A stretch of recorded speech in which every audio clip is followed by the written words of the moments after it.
is we're going to see the last part of Job.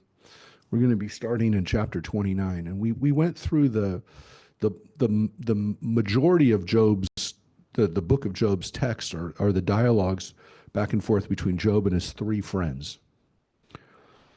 Um, those discussions, Eliphaz, Bildad, and Zophar. It's a good trivia question. If that ever comes up on a trivia question, name Job's three friends. That's a hard trivia. They're really digging deep in biblical trivia.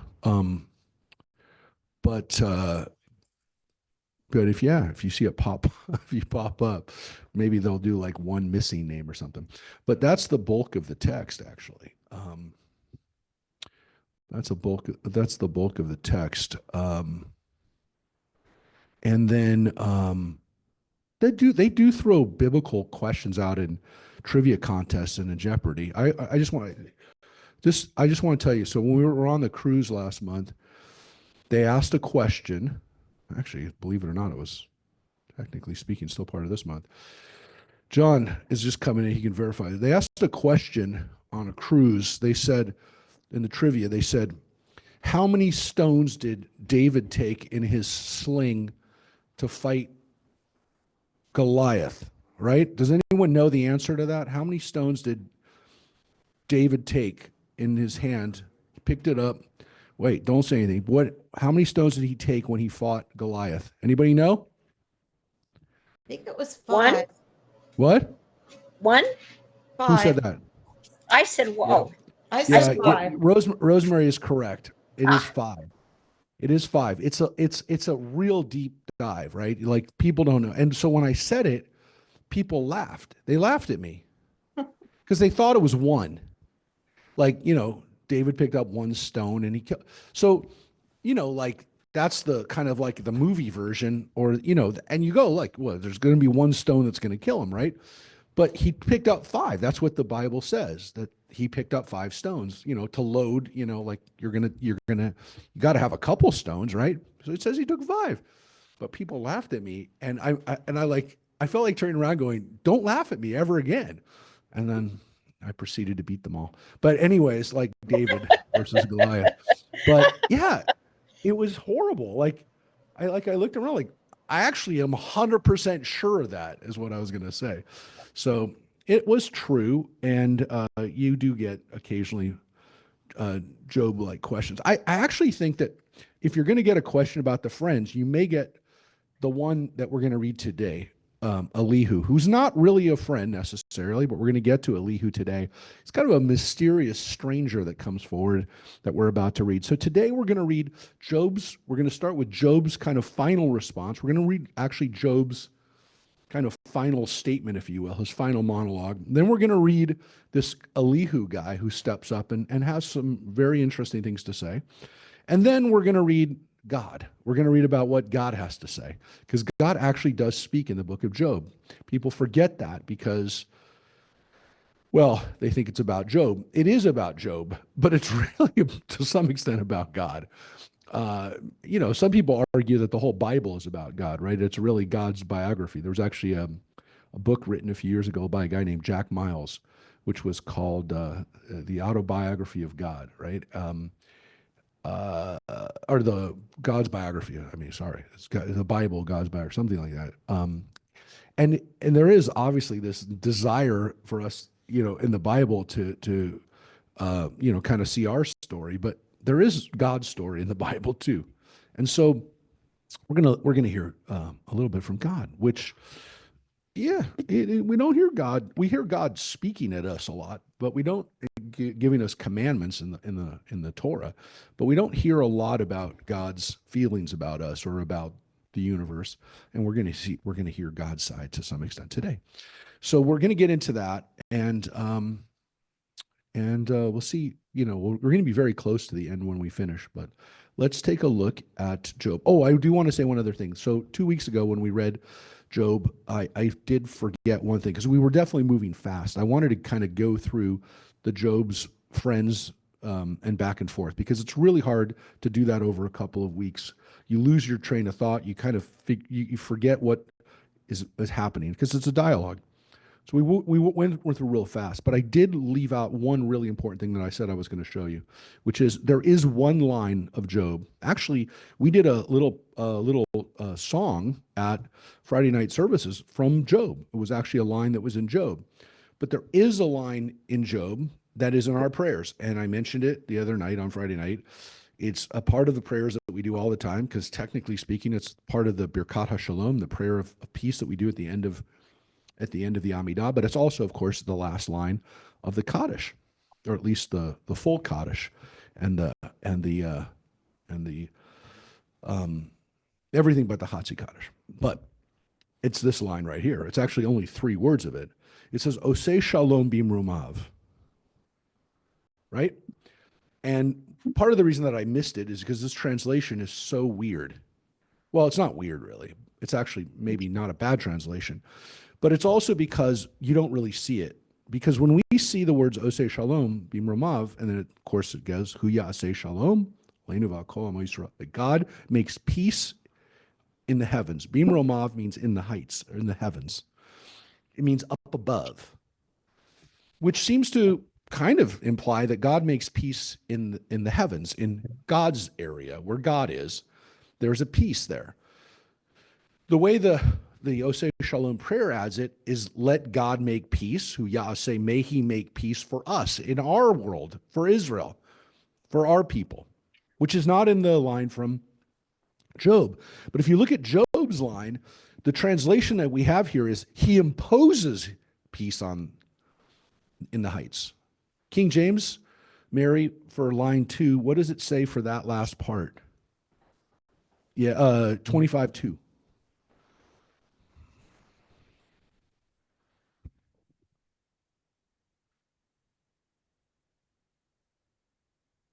Yeah, he maketh peace. He does peace. The word oseh means to make or do.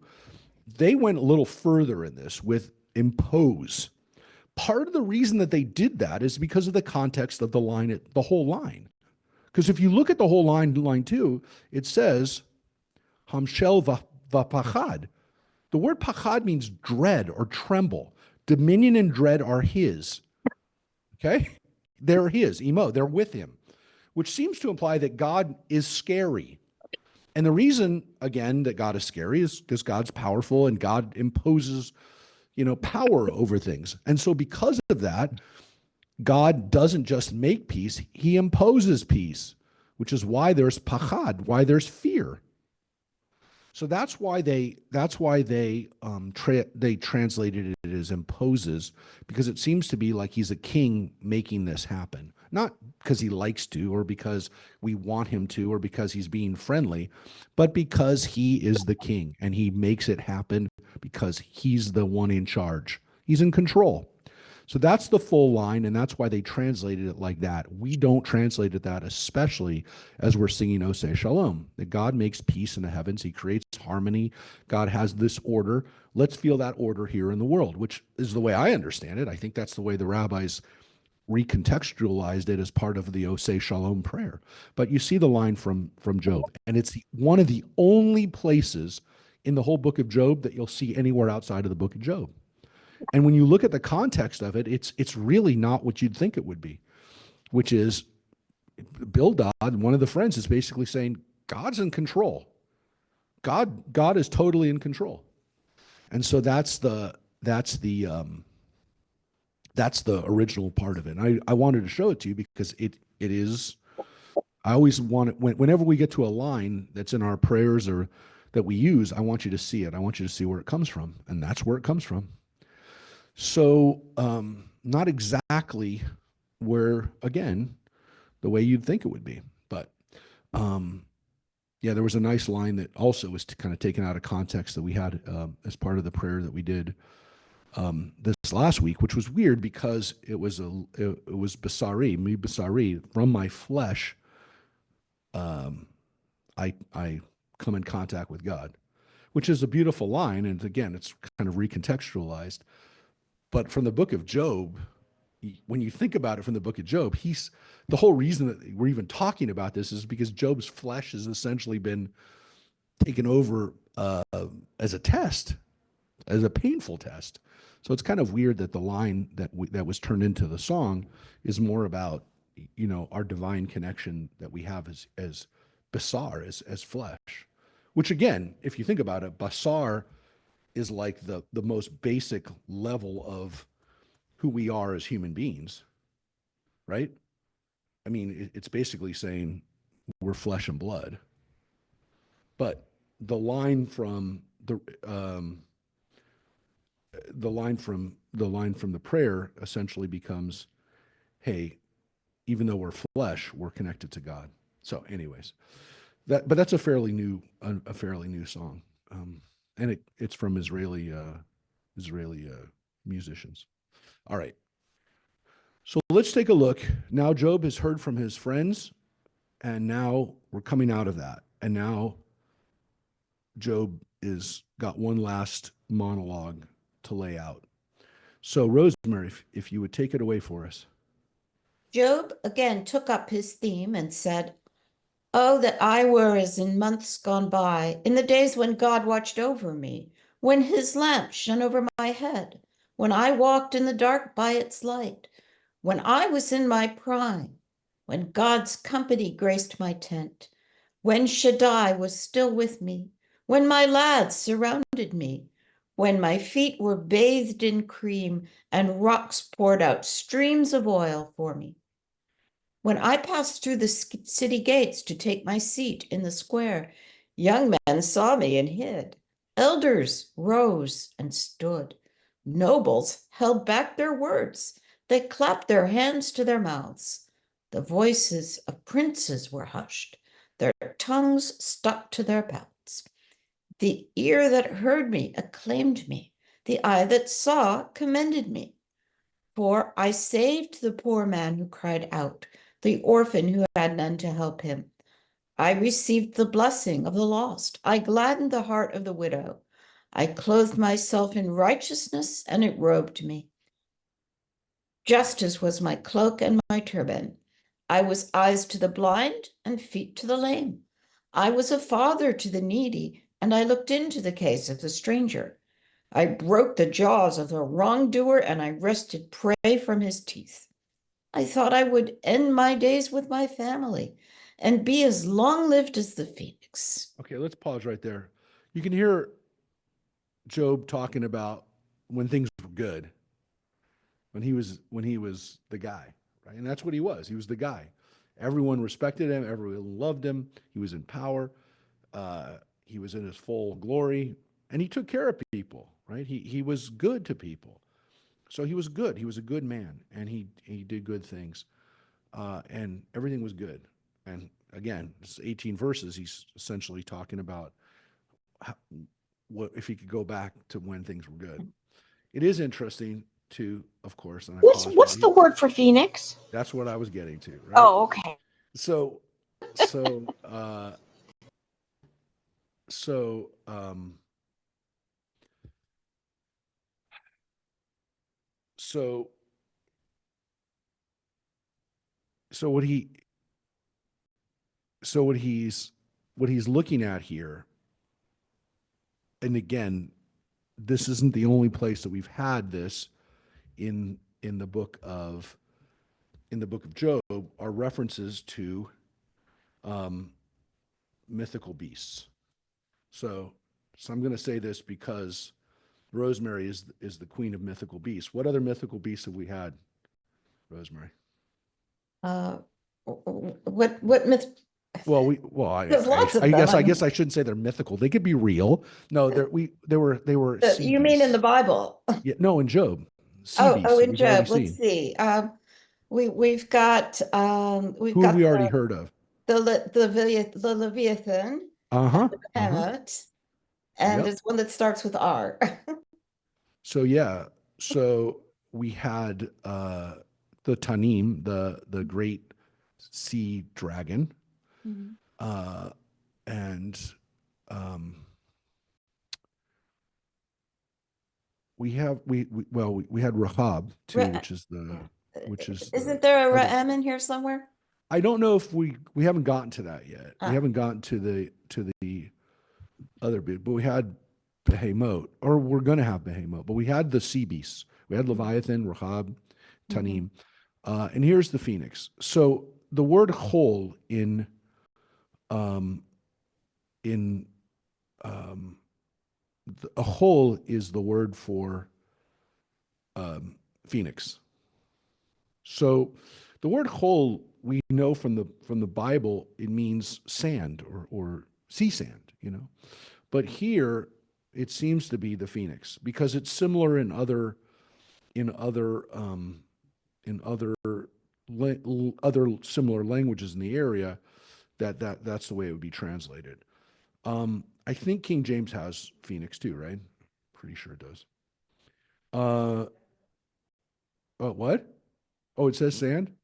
So, yeah. Some of them use sand. Uh, so the Septuagint um, doesn't have it either.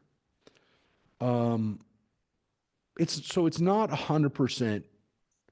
It's not 100% Phoenix, but these translators clearly thought it was Phoenix because it doesn't make sense to be long lived as sand. Maybe it's a phrase that an idiom that people had, you know, like old as dirt. Maybe people did say they're as old as sand. It could be, but based on kind of again other languages and other possibilities, people liked the fact that it could be. Um, I guess it could be as the sand in the hourglass, so are the days of our lives. It could also be that too. 'Cause actually, that's what it says. Arbe Yamim, the long days. So it could be. I look, Dad. Whatever. I mean, it's possible, but we of course love the idea that they have references to Phoenix here. Um, we don't know, but you get understand it, which is that he thought he was going to live a long time, have a happy life, all those good things. Let's see, we're not done yet. And by the way, one of the reasons why the Septuagint and other copies of the Bible go with the word not for whole, sand or phoenix, they go with palm tree. So you'll even see words to the effect like this is a tree. I'll be as long lived as a palm tree because the next line says, My roots reaching water and dew lying on my branches, there you my go. vigor refreshed, my bow ever new in my hand. Men would listen to me expectantly and wait for my counsel. After I spoke, they had nothing to say. My words were as drops of dew upon them. They waited for me as for rain, for the late rain, their mouths open wide. When I smiled at them, they would not believe it. They never expected a sign of my favor. I decided their course and presided over them. I lived like a king among his troops, like one who consoles mourners. Yep. And that's not the end. The chapter continues with his. This is just a break because it continues. And by the way, so again, back to the Phoenix. If anyone ever asks you, or you see a trivia question, what book of the Bible mentions the Phoenix? The answer is Job, but it's not definitive. Just so you know, you can always tell them. It doesn't have to be translated that way, but it might come up. You never know. All right, let's continue with Now, Job's. Yeah. sorry. But now those younger than I deride me, men whose fathers I would have disdained to put amongst my sheepdogs. Of what use to me is the strength of their hands? All their vigor is gone. Wasted from want and starvation, they flee to a parched land, to the gloom of a desolate wasteland. They pluck saltwort and wormwood. The roots of broom are their food.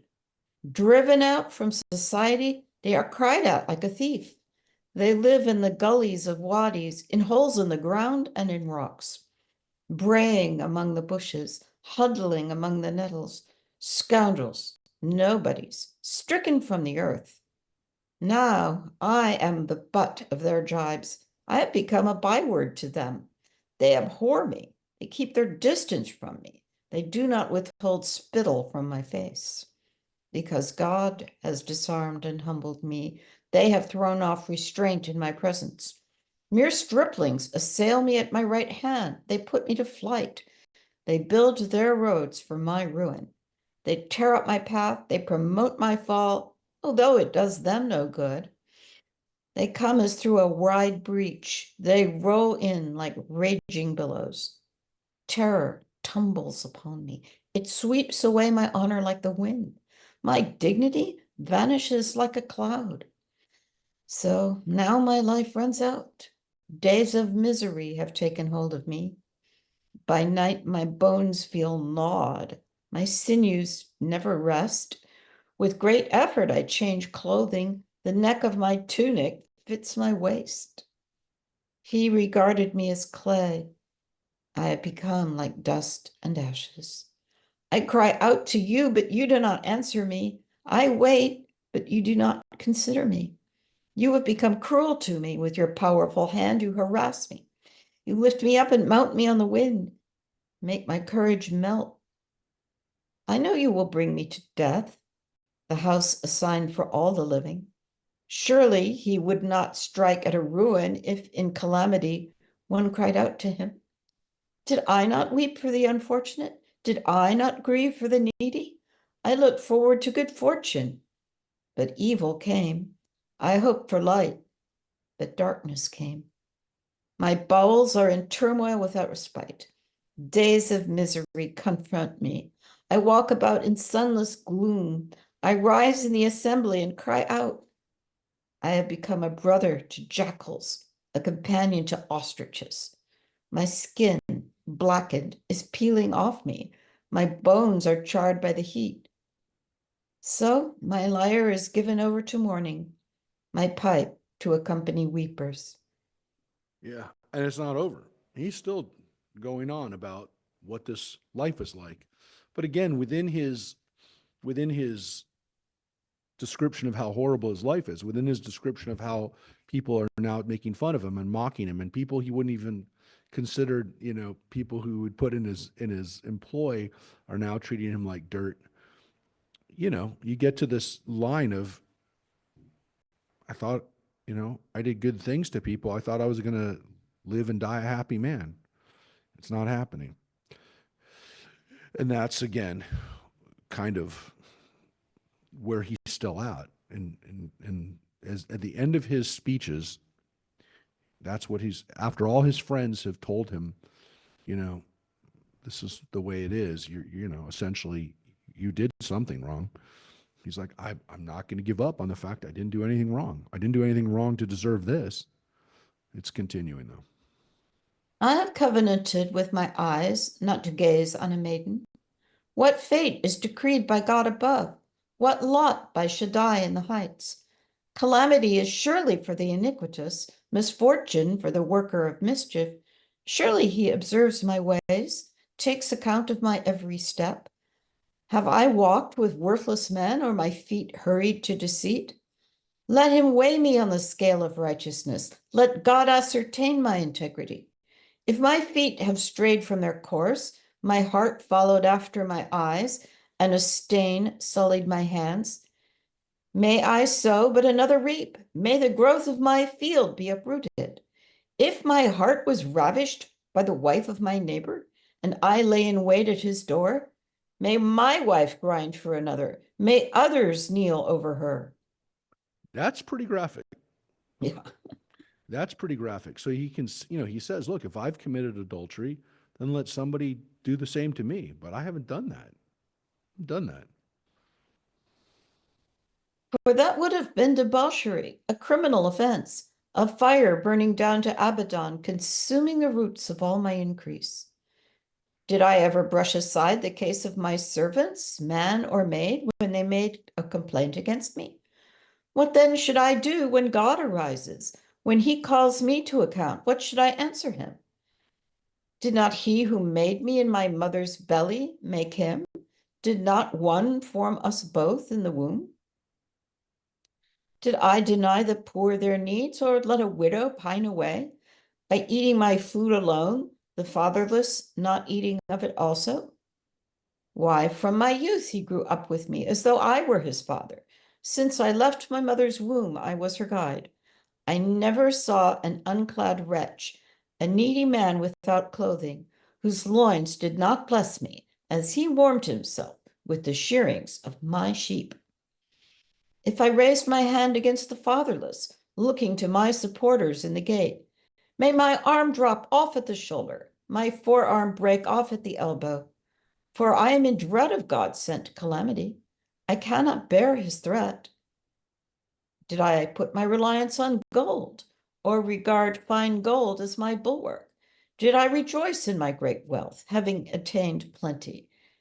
If ever I saw the light shining, the moon on its course in full glory, and I secretly succumbed and my hand touched my mouth in a kiss, that too would have been a criminal offense, for I would have denied God above.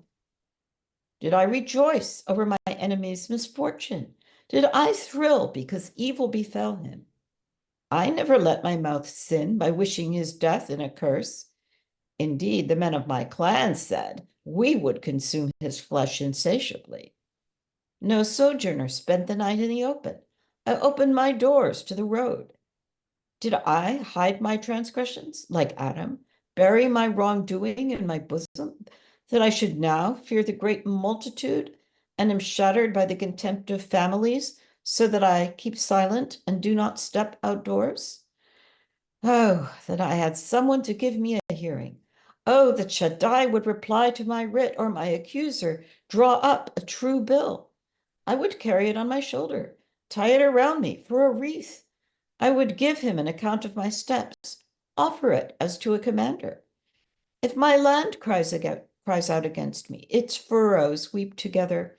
If I have eaten its produce without payment and made its rightful owners despair, may nettles grow there instead of wheat, instead of barley, stinkweed.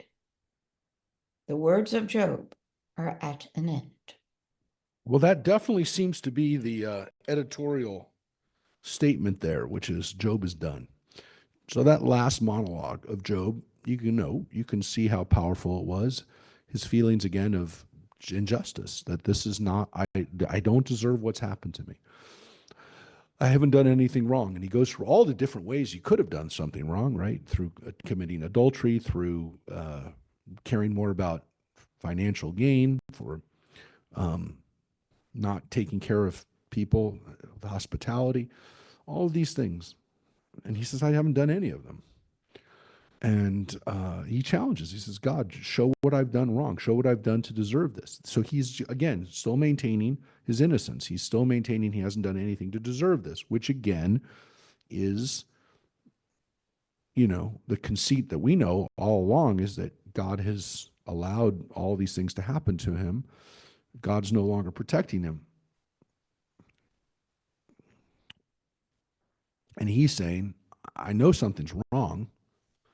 Something's gone out of whack. Now, again, you could ask yourself the question, if God wasn't protecting him, could all of these things have happened? He seems to be saying that's at least a possibility. But this is the end of Job's final. And again, most of these kinds of things we've seen already. We've already seen, his professing his innocence. We've seen this before. We've seen him talk about all these things that he's done. Mm-hmm.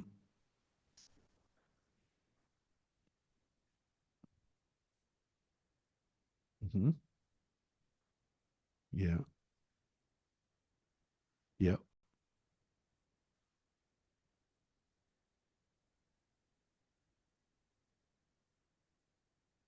Yeah.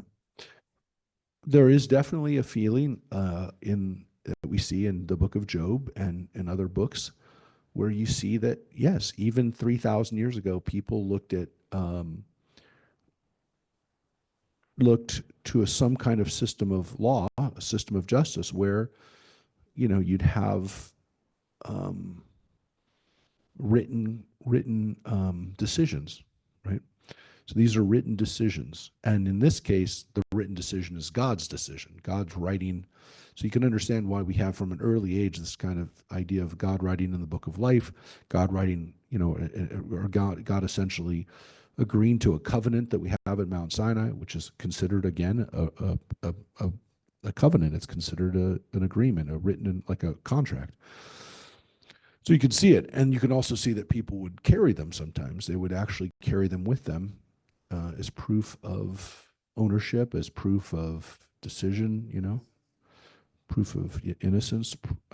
Again, we found these documents, like the stuff that we found in the caves in outside of En Gedi near where we found the Dead Sea Scrolls. We found these caves where we found legal documents that people carried with them. Their ketubas. This woman Babatha, we found her ketubas. We found her get. We found her divorce document. We found her contracts that show what she owned, and people carried them with them. They carried like a file with them. So, most of us don't do that today. I mean, we have them in a filing cabinet. We have them, we have them stored somewhere. We have them in a safety deposit box. But people used to carry them with them. And I have a feeling that we're getting to a point where, especially since we can, have a thumb drive or we can have a phone where we have all this stuff on it, more and more people are going to ask us to have these kind of things with us because, the ease of carrying these documents has now made it so that, people want proof of it. I mean, that's why we now have these travel ETA documents that you need to get when you travel. I mean, in a way, it makes travel easier from the standpoint you get through customs quicker, but it's more stuff you have to take care of ahead of time. So it's interesting that we're moving back to maybe a time where we're going to be carrying more documents with us, at least electronically. Yeah, Joe.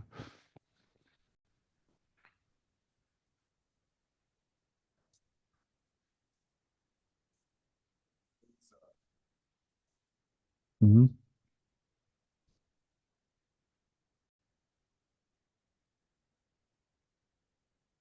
Yeah. Yeah.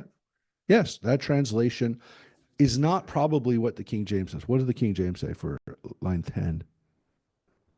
What? Oh, it does? You use grind? Wow. No. Well, because that's, yes. No. It's both. It's both. It's 100% both. Because the next word, zima, debauchery, is clearly not describing making food. But it is a play, 100%. It's play on the idea of food. Oh, 100%. Uh-huh. Yeah. Yeah, we'd say the same thing. No, these are 100% double entendres. It's no question. It's not cooking for them, but it is using that language, and it's a play on it. It's also interesting. I just want to point out quickly that did I hide my transgressions like Adam, right? Adam, which is interesting because it shows us whenever we see other references to the Bible within the Bible, we kind of see how our ancestors were reinterpreting the Bible, or how they took the stories, and they clearly show here that in Job they see that Adam made a mistake. Right? This is pasha. This is his transgression. He made a mistake, and he tried to hide it, his hiding of it, right? When God confronts him in the garden, and Adam is hiding, Adam and Eve are hiding. That's they see that as, Job is quoting this as an example of, I've got nothing to hide, like Adam. So clearly Adam is not seen here as a paragon of virtue. Yeah. Interesting, right? Um, so now we're going to meet a new guy is about to come up. And this is where these next verses, we have a character that we're introduced to who comes out of nowhere. And when I say out of nowhere, he's never introduced, he's never explained. And there are people who think that this is a later addition to the book that wasn't there initially. Even people who believe that this was one unit, this was written as one unit. As I explained before, there are people who think that the beginning and ending of the book of Job were added later to kind of explain it. And some people say they kind of missed the point of how to explain it. But again, I'd say nowadays there are more people who say this is one unit. There are other people who say, even if this is one unit, this next voice seems to be the voice of the author. Um, we'll discuss it maybe after we're done because, um, there's no sense in telling you what other people think that is happening here, other than I will say, if you haven't been here for a while or if you haven't read the rest of the book of Job, this is not a character that we have heard of. There's no setup for this guy. There was a setup for the friends. They come to see him. They don't say anything for a bit, and then they speak, and then they go back and forth. And again, that's most of the last 30 chapters. This guy comes out of nowhere. And so when we read it, I'll tell you a little bit after we're done, some of the theories about him. But again, the theory that this was an addition or something else was because this is different. So here we go. This is now for something completely different. It's not completely different. It's a little different. All right. These three men ceased replying to Job, for he considered himself right. Then Elihu, son of Barachel the Buzite of the family of Ram, was angry at Job, because he thought himself right against God. He was angry as well at his three friends, because they found no reply, but merely condemned Job. Elihu waited out Job's speech, for they were all older than he. But when Elihu saw that the three men had nothing to reply, he was angry. Then Elihu, son of Barachel the Buzite, said in reply, I have but few years, while you are old. Therefore, I was too awestruck and fearful to hold forth among you. I thought, let age speak, let advanced years declare wise things. But truly, it is the spirit in men, the breath of Shaddai, that gives them understanding. It is not the aged who are wise, the elders who understand how to judge. Therefore, I say, listen to me. I too would hold forth. Here I have waited out your speeches. I have given ear to your insights while you probed the issues. But as I attended to you, I saw that none of you could argue with Job or offer replies to his statements. I fear you will say, we have found the wise course. God will defeat him, not man. He did not set out his case against me, nor shall I use your reasons to reply to him. They have been broken and can no longer reply. Words fail them. I have waited till they stopped speaking, till they ended and no longer replied. Now I also would like my say. I too would like to hold forth. For I am full of words. The wind in my belly presses me. My belly is like wine not yet opened, like jugs of new wine ready to burst. Let me speak then and get relief. Let me open my lips and reply. I would not show regard for any man or temper my speech for anyone's sake, for I do not know how to temper my speech. My maker would soon carry me off. Yeah, that's a whole long introduction for I've sat back and listened to you old people talk for a really long time, and you're not right. I was trying to be respectful, but you guys have totally missed the point. And now I got to say something. It's really been building up into me. And that's what he says. It's building up in me like wind. I got to let it out. And now here it is after that long But wind up. now, Job, listen to my words. Give ear to all that I say. Now I open my lips. My tongue forms words in my mouth.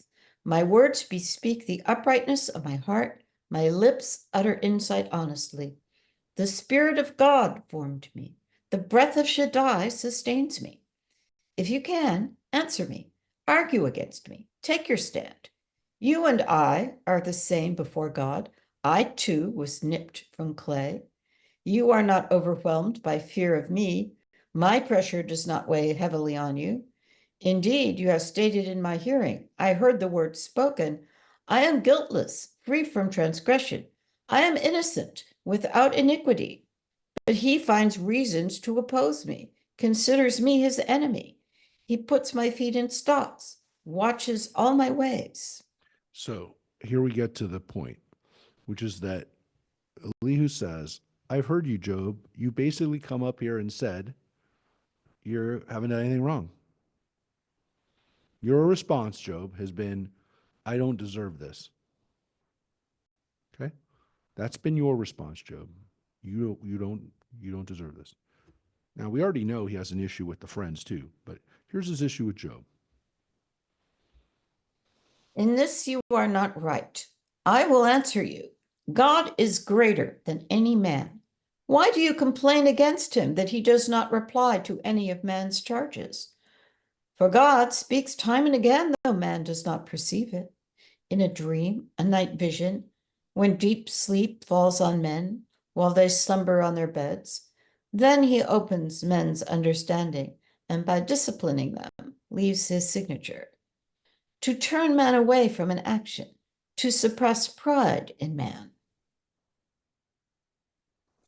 He spares him from the pit, his person from perishing by the sword. He is reproved by pains on his bed, and the trembling in his bones is constant. He detests food. Fine food is repulsive to him. His flesh wastes away till it cannot be seen, and his bones are rubbed away till they are invisible. He comes close to the pit. His life verges on death. If he has a representative, one advocate against 1,000, to declare the man's uprightness, then he has mercy on him and decrees, redeem him from descending to the pit, for I have obtained his ransom. Let his flesh be healthier than in his youth. Let him return to his younger days. He prays to God and is accepted by him. He enters his presence with shouts of joy, for he requites a man for his righteousness. He declares to men, I have sinned, I have perverted what was right, but I was not paid back for it. He redeemed him from passing into the pit. He will enjoy the light. Truly, God does all these things 2 or 3 times to a man to bring him back from the pit, so that he may bask in the light of life. Pay heed, Job, and hear me. Be still, and I will speak. If you have what to say, answer me. Speak, for I am eager to vindicate you. But if not, you listen to me. Be still, and I will teach you wisdom. Wow. So this young guy is laying out a slightly different tack, which is not that he's completely disagreeing with what Job says from the standpoint of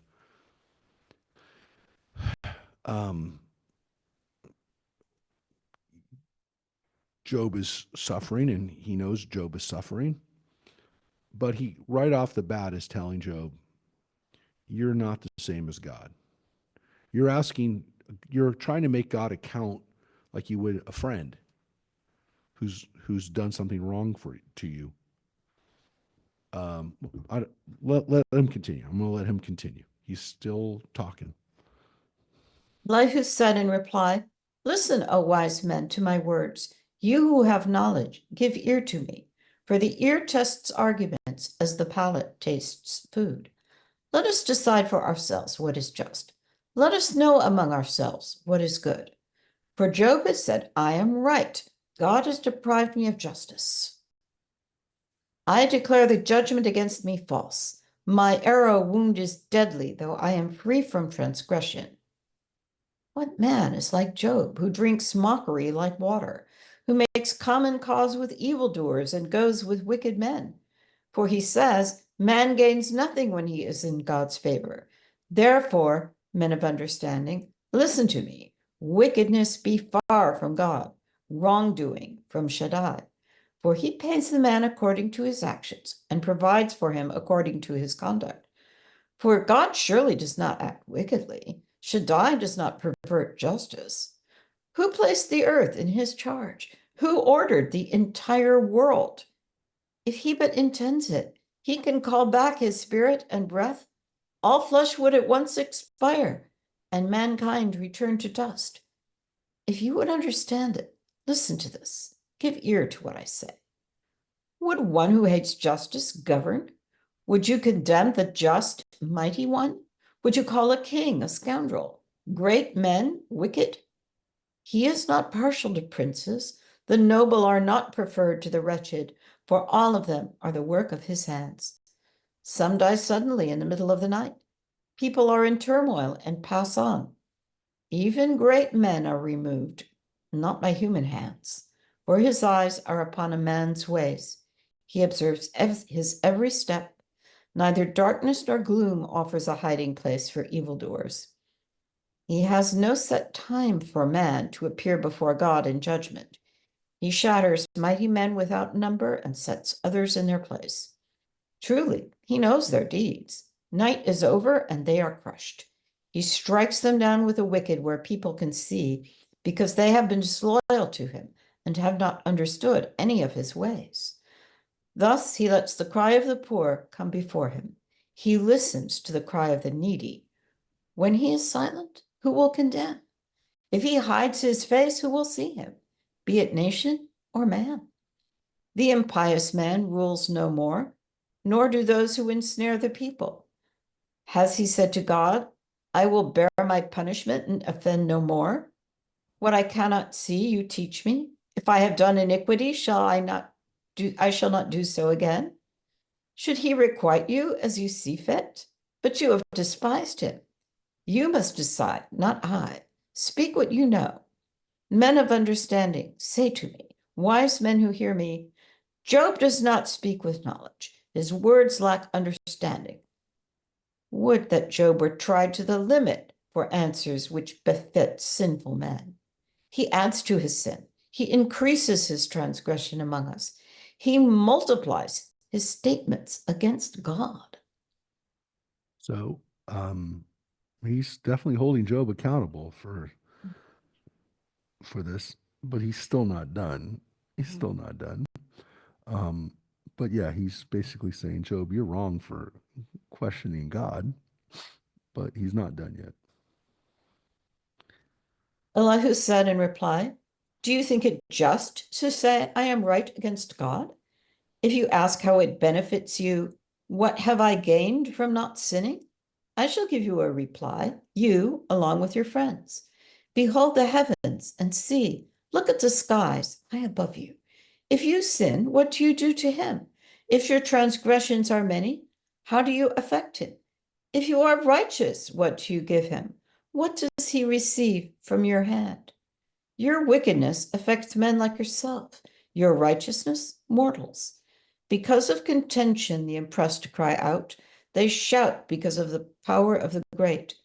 But none says, where is my God, my Maker, who gives strength in the night, who gives us more knowledge than the beasts of the earth, makes us wiser than the birds of the sky? Then they cry out, but he does not respond because of the arrogance of evil men. Surely it is false that God does not listen, that Shaddai does not take note of it. Though you say you do not take note of it, the case is before him. So wait for him. But since now it does not seem so, he vents his anger. He does not realize that it may be long drawn out.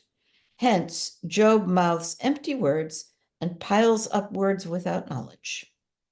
Yeah, that's again one of the probably classical Jewish responses to suffering. The suffering of the innocent is that we don't know how long this stuff plays out, right? We don't know how long it takes for there to be vindication. There will be vindication, just don't know when it's gonna come. He's not done yet, so I don't want to spend too much time until we finish the whole thing. But this line, right? Do you think your goodness or your evil affects God? You what you do to other people, right? So you being good to other people doesn't affect God. God way beyond that. You're not, when you're doing something bad, you're not affecting God directly. But what you do is you're hurting other people, and for that you're going to be held accountable. Right? He says your wickedness affects men like yourself. Your righteousness, it affects mortals. And then when the oppressed cry out, that's when you'll start to see God get involved. But it's not because you you can't hurt God. You hurt other people, that hurts God. So it's a pretty classical Jewish theology and answer for where, this accountability. The issue, of course, too, is we don't know how long it takes for it to play out, but we're not done yet. This is Elihu still talking because he's got more to say to, and not just to Job. Then Elihu spoke once more. Wait a little and let me hold forth. There is still more to say for God. I will make my opinions widely known. I will justify my maker. In truth, my words are not false. A man of sound opinions is before you. See, God is mighty. He is not contemptuous. He is mighty in strength and mind. He does not let the wicked live. He grants justice to the lowly. He does not withdraw his eyes from the righteous. With kings on thrones, he seats them forever, and they are exalted. If they are bound in shackles and caught in trammels of affliction, he declares to them what they have done, and that their transgressions are excessive. He opens their understanding by discipline and orders them back from mischief. If they will serve obediently, they shall spend their days in happiness, their years in delight. But if they are not obedient, they shall perish by the sword, die for lack of understanding. But the impious in heart become enraged. They do not cry for help when he afflicts them. They die in their youth, expire among the depraved. He rescues the lowly from their affliction and opens their understanding through distress. Indeed, he draws you away from the brink of distress to a broad place where there is no constraint. Your table is laid out with rich food.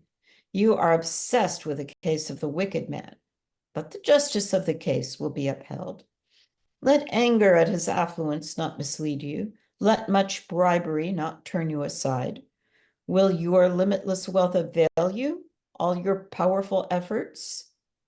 Do not long for the night when peoples vanish where they are. Beware, do not turn to mischief, because of that you have been tried by affliction. See, God is beyond reach in his power. Who governs like him? Who ever reproached him for his conduct? Who ever said, you have done wrong? Remember then to magnify his work of which men have sung, which all men have beheld, men have seen from a distance. See, God is greater than we can know. The number of his years cannot be counted. He forms the droplets of water which cluster into rain from his mist. The skies rain, they pour down on all mankind. Can one indeed contemplate the expanse of clouds, the thunderings from his pavilion? See, he spreads his lightning over it. It fills the bed of the sea. By these things he controls peoples. He gives food in abundance. Lightning fills his hands. He orders it to hit the mark. Its noise tells of him, the kindling of anger against iniquity. Yeah, and let's look, because this is just breaking. It doesn't even, this chapter doesn't even begin with Elihu replied. This is still part of the same. I mean, this is literally a break because it was 33 verses, or around 30 verses. But this is still continuing. You'll see. Because of this, too, my heart quakes and leaps from its place. Just listen to the noise of his rumbling, to the sound that comes out of his mouth. He lets it loose beneath the entire heavens, his lightning to the ends of the earth. After it, he lets out a roar. He thunders in his majestic voice. No one can find a trace of it by the time his voice is heard. God thunders marvelously with his voice. He works wonders that we cannot understand. He commands the snow, fall to the ground, and the downpour of rain, his mighty downpour of rain, is as a sign on every man's hand that all men may know his doings. Then the beast enters its lair and remains in its den. The storm wind comes from its chamber, and the cold from the constellations. By the breath of God, ice is formed, and the expanse of water becomes solid. He also loads the clouds with moisture and scatters his lightning clouds. He keeps turning events by his stratagems that they might accomplish all that he commands them throughout the inhabited earth, causing each of them to happen to his land, whether as a scourge or as a blessing. Give ear to this, Job. Stop to consider the marvels of God. Do you know what charge God lays upon them when his lightning clouds shine? Do you know the marvels worked upon the expanse of clouds by him whose understanding is perfect? Why your clothes become hot when the land is becalmed by the south wind? Can you help him stretch out the heavens, firm as a mirror of cast metal? Inform us then what we may say to him. We cannot argue because we are in darkness. Is anything conveyed to him when I speak? Can a man say anything when he is confused?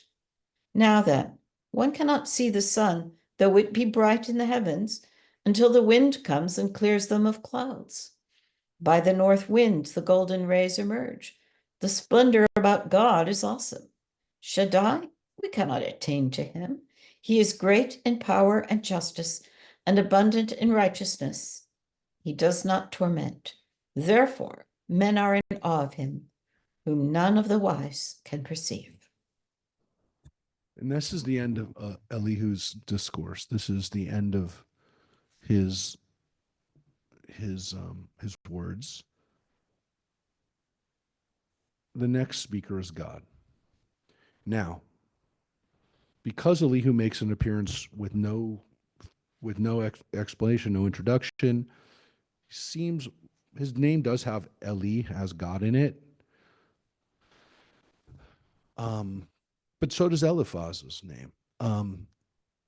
But it also says he's from the family of Ram. So it almost seems like he's maybe a little different than the other people, the other friends. Maybe he's Jewish. Maybe the other ones are not. We don't know. I mean, we don't know. He says he's younger than everybody else. So he's not like the other guys and like Job. But it's so mysterious. And then the next thing is God speaking. So again, some people think that this was an addition, an insertion. The author or somebody felt that there needed to be something else said before God starts to speak. That maybe the friends were done speaking, Job was done with his final monologue to them, and then God replied. There is a real feeling like everything that Elihu just said is kind of, well, I don't want to say anything more until we actually read what God has to say. But Job doesn't reply to Elihu. That I will tell you. You're not missing it. It's not here. But let's take a look at what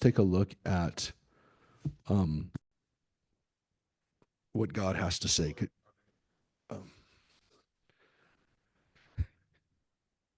Then the Lord replied. Wait, hold one second. Yeah. Okay.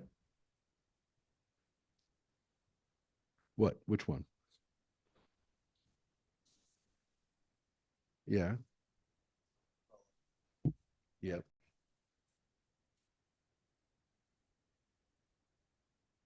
Mm-hmm. Right.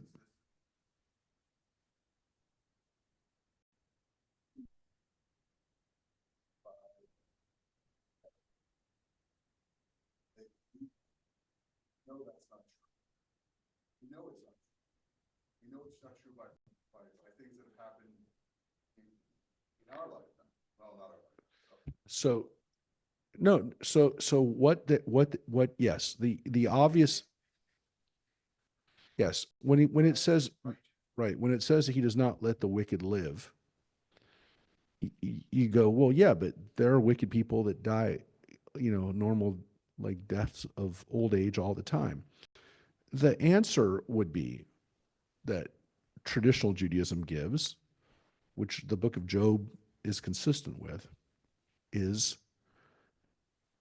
and we just read it in the chapter before, we don't know how God these things play out over time.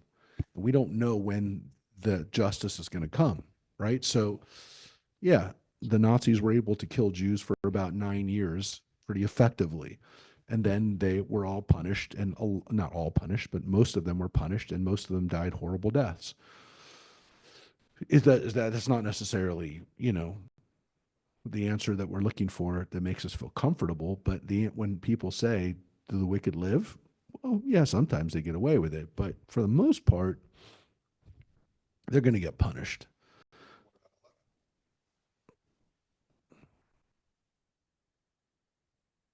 Um,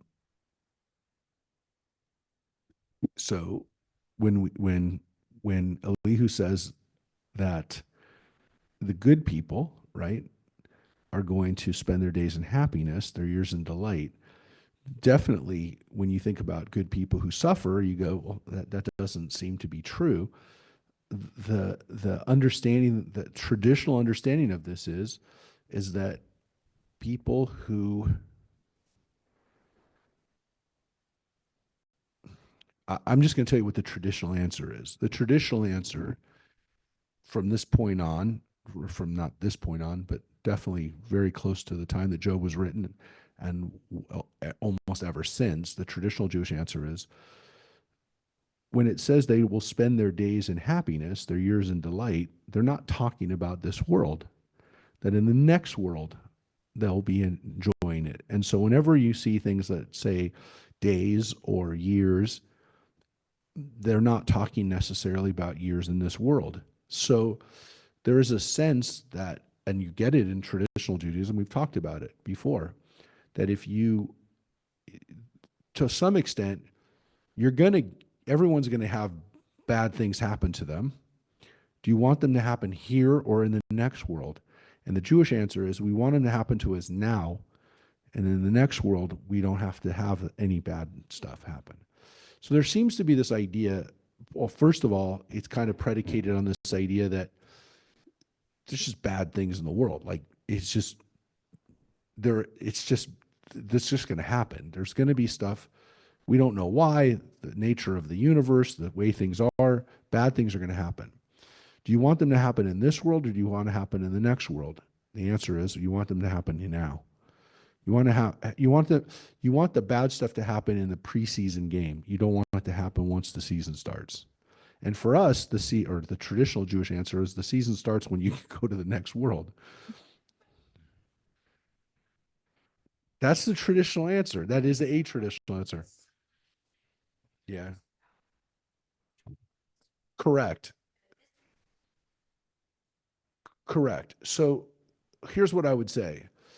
The book of Job doesn't specifically say that you get it in the next world. It doesn't say that. That's the traditional answer for how Jews have seen this. I would say, again, we've talked about this. Job is the kind of the second development of Jewish theology in the Bible. The Bible, remember, is written over 1,000 years. So if you have in the first part of it in the Torah, you have the Deuteronomy theology, which is if you do good things will happen to you as a collective, not as necessarily as an individual, but as a nation. You do good things, you'll stay on the land, you'll live on the land for a very long time. You don't really talk about individual suffering. Job starts to talk about individual suffering, and Job's answer is kind of, well, we'll see it. You're seeing it. You haven't gotten to the end. God hasn't spoken. God's about to speak. You start to say that, yeah, there doesn't seem to, like, we don't understand how these things play out, but trust they're going to play out. They're part of a system, and let's not, I don't want to say anything more because we're going to read God's answer, which we assume is the answer because God says it. So I don't want to take away from the punchline. We haven't gotten to the punchline yet, but it definitely is. It's bigger than you understand. You already see that. The third theology, which is the book of Ecclesiastes, which we'll get to soon, is it don't make any sense. None of this makes any sense. That's the third answer. That's the answer that people sometimes feel makes the most sense given let's not talk about the world to come. Let's just talk about the world that we live in. It doesn't seem to make any sense. This system seems kind of wild and wacky. That's the third answer. And that also is in the Bible. It's in the book of Ecclesiastes, and people have a problem with it because it seems so much different than the rest of the Bible. But it is there. You can't argue that it's there. It's there. I mean, we're going to get to it. So there are these three theologies that people say are vastly different from each other. They're not the same. They're not really the same. So there is not one theology in the Bible. That's very important for people to understand. There is not one answer. This answer is kind of, if you want, is kind of the in-between answer, which is we just don't understand. We don't understand the system, but there is a system. This is starting to say, so in that way, people say Deuteronomy is kind of the simple good, good, bad, bad. This is good, good, bad, bad, but we don't really know how it plays out, but trust that there's an order. And then the third is, maybe there isn't any system. That's the one that people get scared to death of. The Ecclesiastes answer, which is, this is not, there's not a system here. So that's the one where, you kind of get a little scared. Mm. But we're not there yet. And we're not there yet because we haven't heard God yet. Let's hear God. We've heard Elihu, who I don't want to say anything more until we read God, because these next verses, which are pretty much take us to the end until the crazy ending of the story, which we'll definitely get to it today. So I can tell you now that we've gotten through Elihu's text, and I'm not rushing it, but I definitely want to get to God, only because, I mean, come on, we're going to hear from God. How many books of the Bible do we hear from God? And he's definitely, they save it up for this is the climax of the book. So, we've had a whole great buildup, and now here's the star of the show who's going to come out. And to some extent, this is the book when we try to understand God, and we're trying to figure out what's going on, God. Like how are you running things? This is why this book is so important, and this is the book that this is the book that Jack Miles did a few years ago called God, a Biography, which is his scintillating work of literary scholars that will forever color, if not downright alter, our conception of the Bible as a work of art. Dazzling. It is true. It still stands out as one of the more interesting interpretations of the Bible, which I think needs to be taken into consideration. So if you want to read a good one-volume book on theology, at least from our standpoint, take a look at that book. I may go back and read it again as an older person. I think I read it first when it came out, or at least came out in paperback.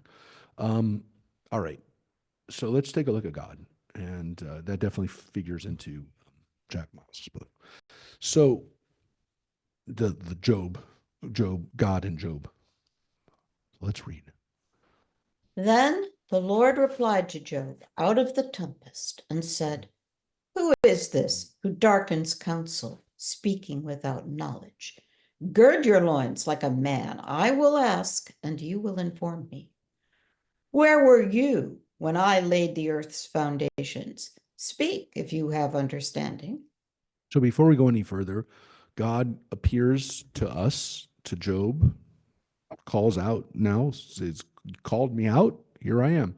God speaks out of a tempest, which means that we are seeing God in a storm. This is not God in a burning bush. This is not God speaking to Moses from a cloud. This is, on one hand, the tempest could be God being angry, God being manifesting power, some kind of storm, some kind of whirlwind, tornado. But God is calling out Job. And the first line is the most famous line, right? That line, where were you when I laid out earth's foundations? That is the line where God kind of lays out right from the beginning where he's coming from, which is, who are you to talk to me? That's God's opening line, if you will. That's his question. right? It's a rhetorical question, but it's, God, God is, God's accepted the challenge and now flat out said, "Who are you?" So let's your God. Do you know who fixed its dimensions or who measured it with a line? Onto what were its bases sunk? Who set its cornerstone when the morning stars sang together and all the divine beings shouted for joy? Who closed the sea behind doors when it gushed forth out of the womb?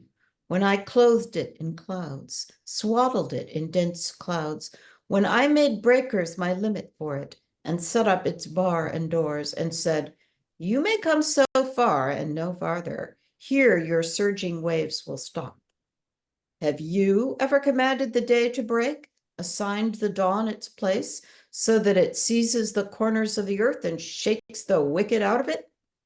It changes like clay under the seal, till its hues are fixed like those of a garment. Their light is withheld from the wicked, and the upraised arm is broken. Have you penetrated to the sources of the sea, or walked in the recesses of the deep? Have the gates of death been disclosed to you? Have you seen the gates of deep darkness? Have you surveyed the expanses of the earth? If you know of these, tell me. Which path leads to where light dwells, and where is the place of darkness, that you may take it to its domain and know the way to its home? Surely you know, for you were born then, and the number of your years is many. Have you penetrated the vaults of snow, seen the vaults of hail, which I have put aside for a time of adversity, for a day of war and battle? By what path is the west wind dispersed, the east wind scattered over the earth? Who cut a channel for the torrents and a path for the thunderstorms to rain down on an inhabited land, on the wilderness where no man is, to saturate the desolate wasteland and make the crop of grass sprout forth?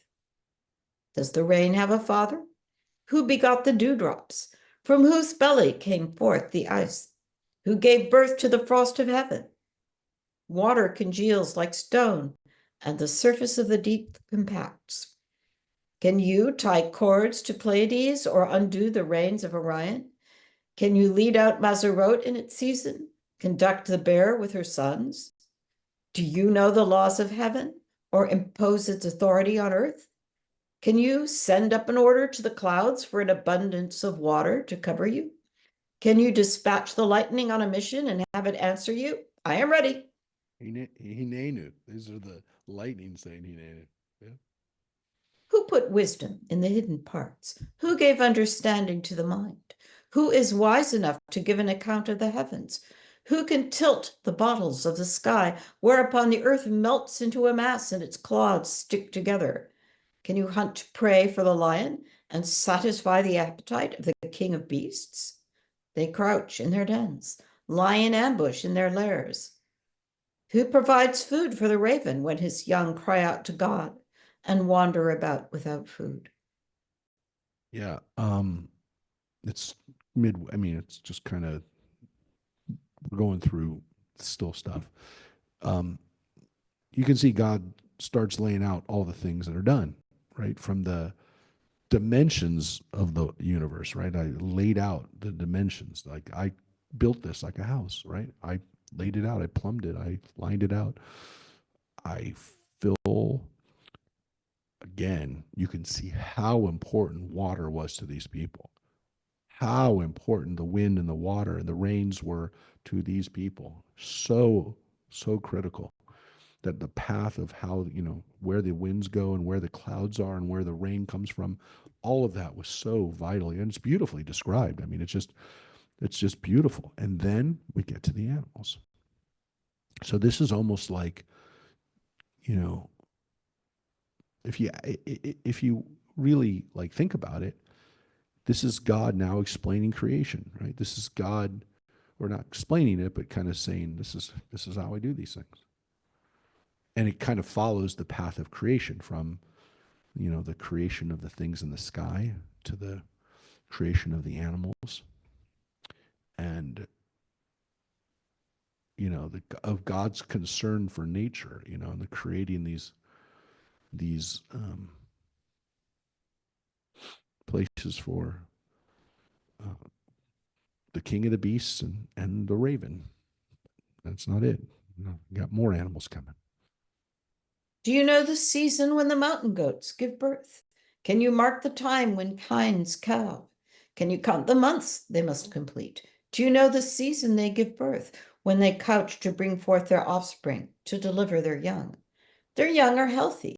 They grow up in the open, they leave and return no more.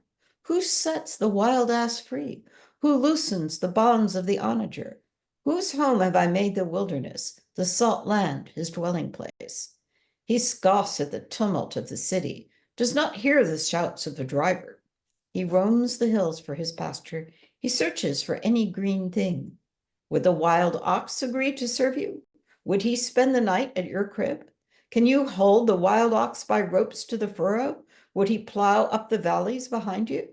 Would you rely on his great strength and leave your toil to him? Would you trust him to bring in the seed and gather it in from your threshing floor?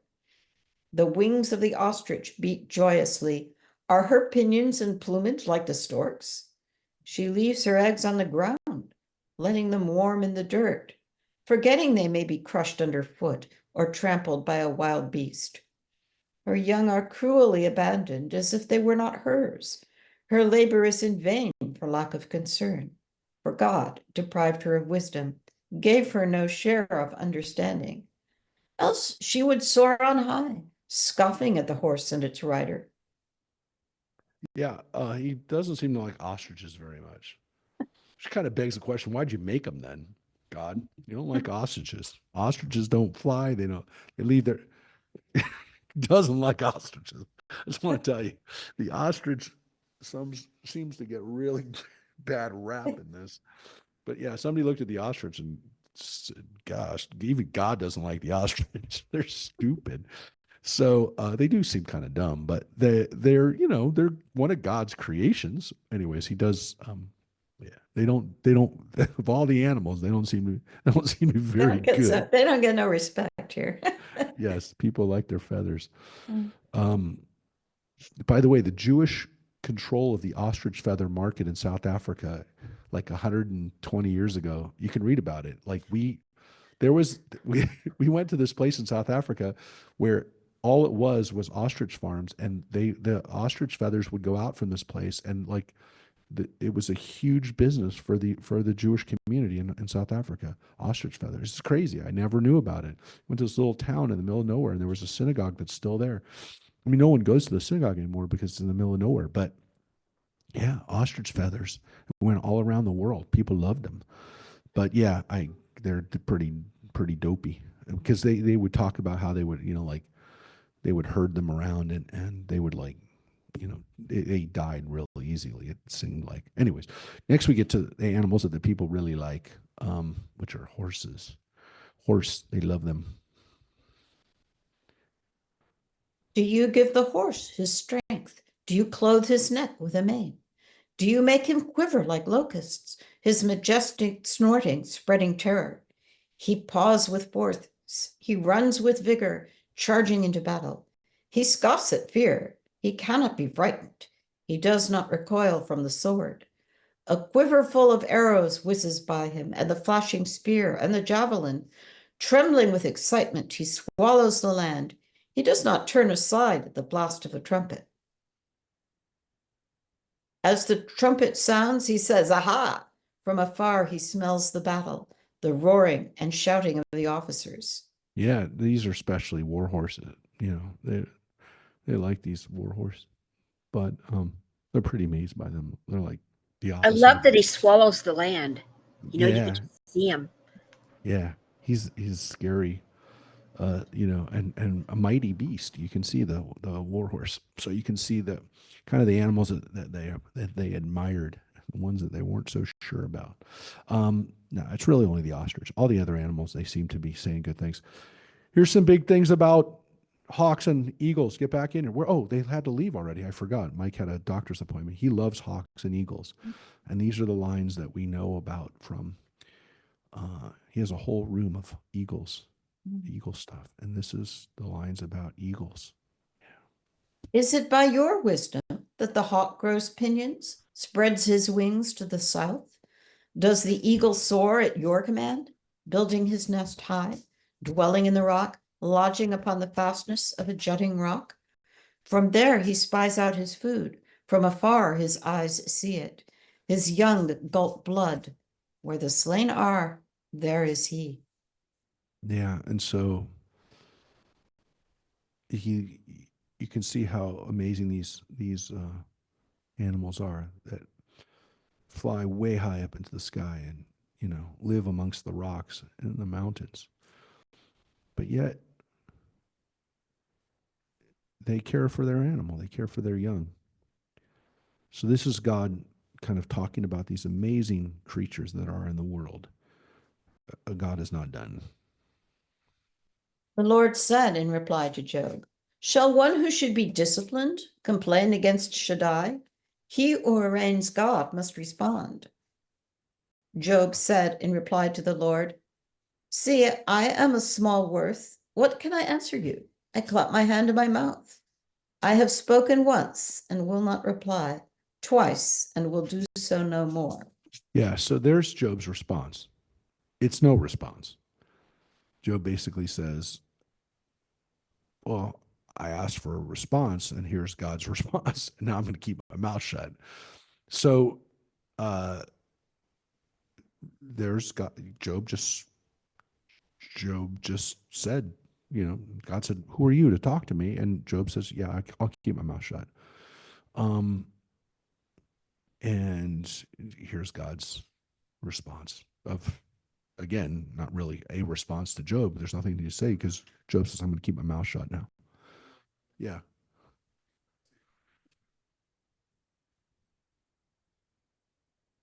We read that. Wait one sec. Oh. Yeah.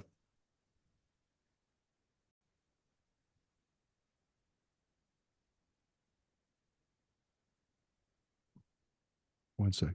Yeah. Go back to 38. Yep.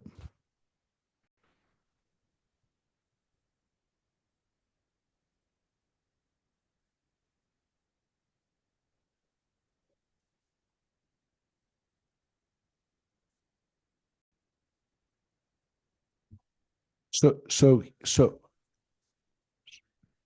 well, that's what he just did. He said, I'm going to shut up now. Job said in reply, he says, I am a smaller. So look, so what Job asked for was an answer from God. He says, God, essentially, give me an answer. Respond to my plea. Justify yourself. Now, God essentially, well, we're not done yet. Let God finish his, because Job has just said, yeah, I'm going to keep my mouth shut now.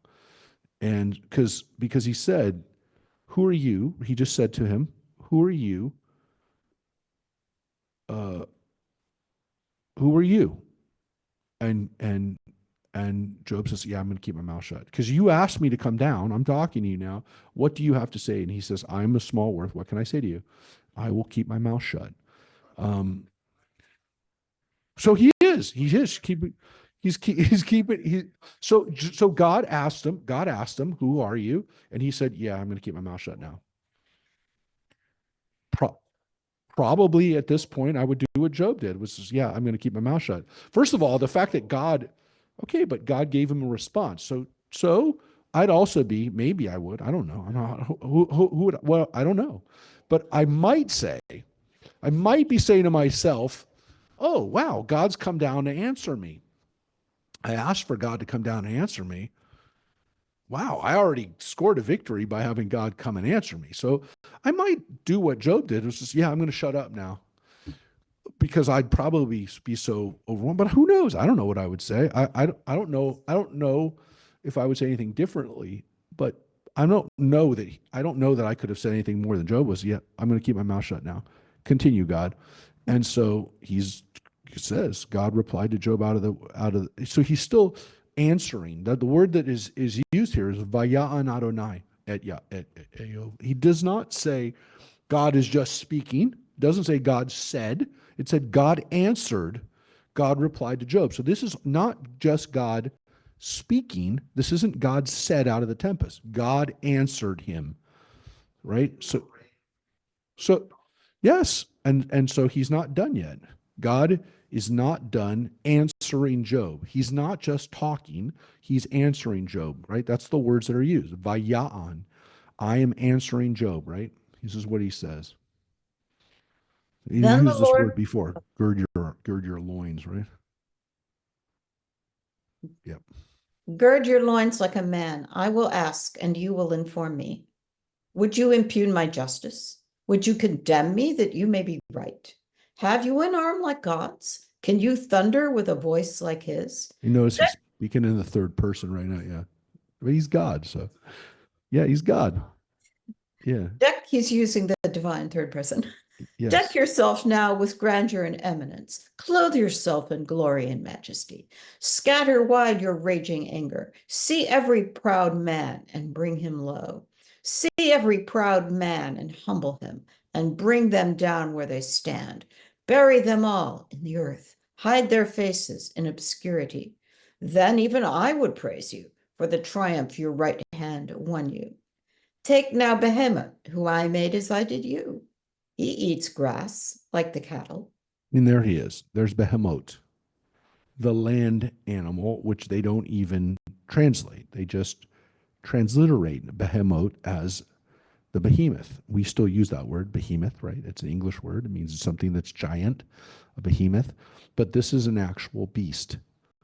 And it's either this kind of like giant beast that, again, it was an imaginary beast that was so big that it's like the land Leviathan, or it's something like a hippopotamus, which is also giant, but doesn't stop eating. But he's basically saying, I made him like you. I made that giant thing, and I made you. I made all of you. I made everything. So His strength is in his loins, his might in the muscles of his belly. He makes his tail stand up like a cedar. The sinews of his thighs are knit together. His bones are like tubes of bronze, his limbs like iron rods. He is the first of God's works. Only his maker can draw the sword against him. And again, that's why it seems like it's not just a hippopotamus. Like some people say it's a hippopotamus. I don't know. It seems to me like this is an animal that is so big that God is the only thing that can destroy it. So again, the tradition is that when we're done with whatever this form of the universe is done, God's going to make a big feast, and he's going to kill the Leviathan, he's going to kill the behemoth, and he's going to kill the big ziz bird, these giant primordial beasts, because it says he's there from the beginning. And it's going to be a big feast of all this stuff. You and I and all of us who are still here or who get reincarnated or resurrected, we all get to eat at this feast that God will make with these beasts. And again, are they kosher So there or is not? this idea of heaven. There is a Well, heaven. it's not just heaven. It's the big party at the end of. It's the big party at the end of everything. the universe. Yeah. So look. I'm only telling you, we're Jews. We need to eat. So our It's not vegetarian, is it? It's our vegetarian it's one. clearly not. It's clearly not. Our apocalypse, our final deal is a big party with a lot of food. Where's the food? Exactly. No drinks, no Valhalla, no. This is The Vikings are off drinking. We're going to eat. It's a really big meal. This is brisket, my friends. It's a brisket. Yeah, and he's going to do it. God's going to draw the sword against them when it's time. So that's the Jewish view. Like, we were going to have a big party with the little slice of behemoth coming to all of us. All right. This is where it comes from. All right. The mountains yield him produce, where all the beasts of the field play. He lies down beneath the lotuses in the cover of the swamp reeds. The lotuses embower him with shade. The willows of the brook surround him. He can restrain the river from its rushing. He is confident the stream will gush at his command. Can he be taken by his eyes? Can his nose be pierced by hooks? Can you draw out Leviathan by a fishhook? Can you press down his tongue by a rope? Can you put a ring through his nose or pierce his jaw with a barb? Yeah, these are all wonderful things that people do while they're fishing, by the way. Well, not you, but people who fish. Yeah. Will he plead with you at length? Will he speak soft words to you? Will he make an agreement with you to be taken as your lifelong slave?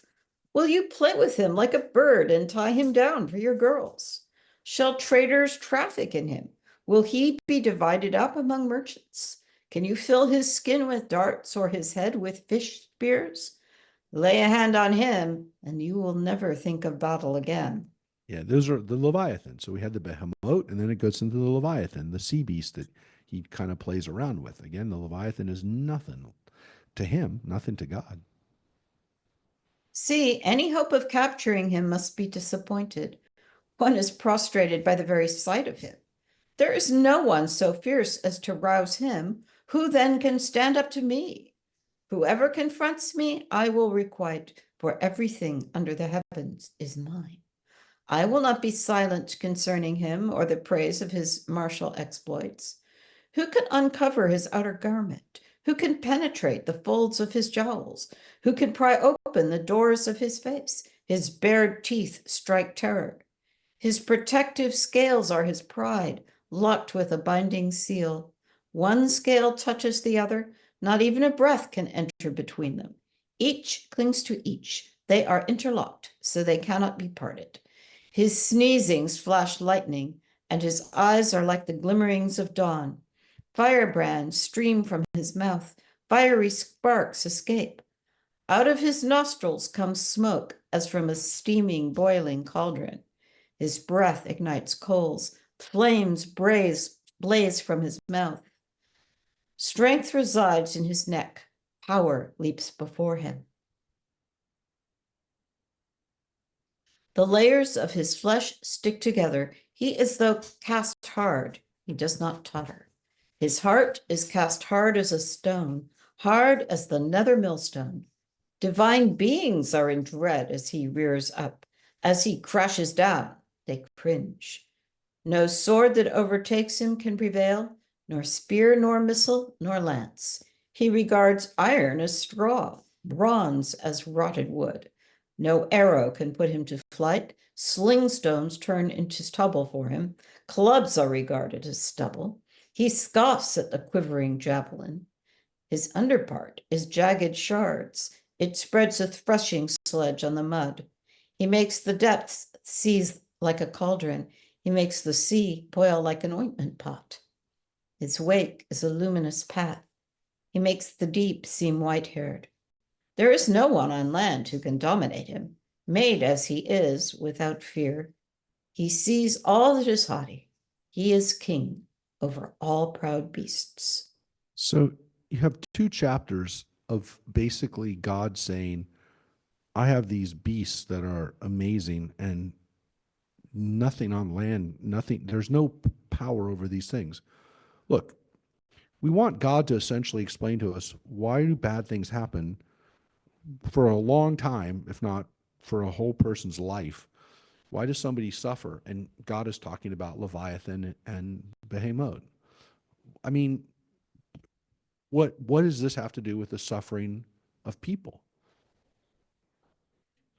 Literally is God talking about these amazing creatures that, I mean, you know, Job is sitting there, you know, expecting God to kind of like talk to him about, yeah, why, what is this? What is the system? And God says, gosh, and God keeps talking on and on about these magnificent beasts that he created that nobody else can destroy except for God. Yeah, this is how great I am. I have these beasts that nobody else can conquer except for me. Well, let's see what Job has to say about this. Yeah, that's, yeah.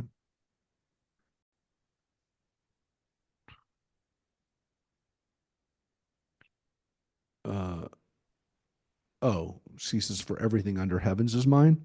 Well, I mean, the assumption is, again, because we had God talk about at the beginning, the B'nai Elohim, the divine beings, that they also are his, you know, they're underneath, everything's underneath them.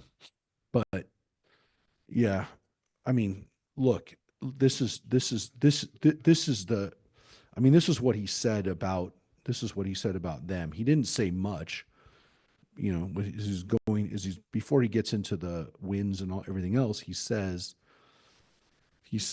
to them, when the morning stars sang together and all the divine beings shouted for joy, you know, they're like his kids. They're like his whatever. They're his choir. By the way, I mean, this is where, like, when people want to get poetic or get, you know, the the the Kochave Boker, the morning stars. This is where you get this idea that, like, you know, Lucifer was the morning star, because, you know, these morning stars are like the angels who were there at the beginning. I mean, they're called Kochave Boker. They're called the morning stars. Again, they're really, you know, they're like planets like Venus and those kinds of things that you see in the sky that are, you know, people said, oh, those are not just stars. Those are things that even in the morning when the sky comes up, you can still see them. So, but they're also called B'nai Elohim. I mean, they're juxtaposed. The Kochave Boker are angels. I mean, they're not. There's no question that that's what they are. But yeah, they're also God's.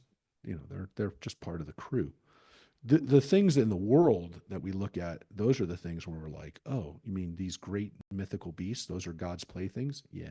So so God's just gone on and on about these things in the last two chapters.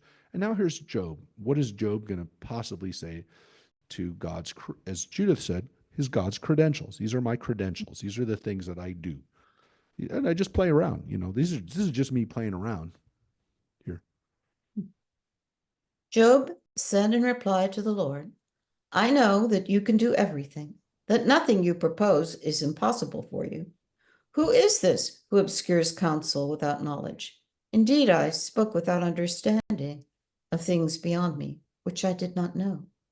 Hear now, and I will speak. I will ask, and you will inform me. I had heard you with my ears, but now I see you with my eyes.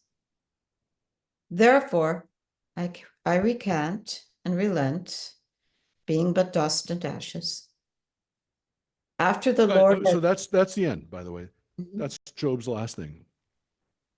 I recant and relent, being but dust and ashes. Now, the whole discussion then, Job went on and on for chapters and chapters about how he was suffering and how it wasn't fair, and, you know, why won't God just come down and answer me? So God answered him. The interesting thing is Job seems to be saying, just the fact, God, that you've come down, I heard you with my ears, and now I see you, but now seeing you, I understand that I just don't, I understand what I didn't understand. So it's an interesting thing here, which I think, you know, might be one of the secrets to understanding Job, which is all Job wants, all any of us really want, is to know that there is a system. All we really want to know is that there is a God. Like, if I can see in my own eyes God out of the whirlwind, then I'm thinking to myself, yeah, I don't understand it, but there's a system. And Job just kind of maybe gave away, at least for me, what the secret is, which is, God, just like let me know that there's a system. I understand that I'm too minuscule to understand it or to be part of the bigger picture, but I get it. I mean, there is something. So that's what Job wanted, and he got it. Now, of course, he wanted more. He wanted an answer of, why is this happening? You know, what have I done?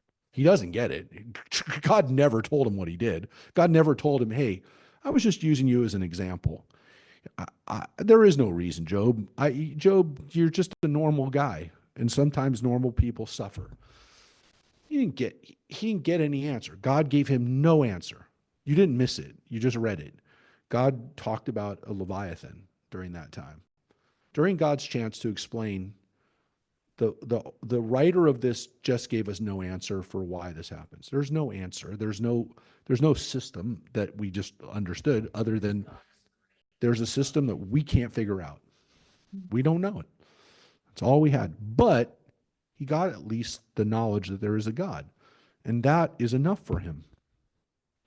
Because he says, I saw you with my eyes. And so then he says, therefore, all Cain, because of this, I recant. And then he says, I'm afar and efer, which is a great phrase in Hebrew, afar ve'efer. I'm dust and ashes. So, After the well, wait, hold it. We're not done yet. We're not done? It could be a letdown. I'm not saying it's not.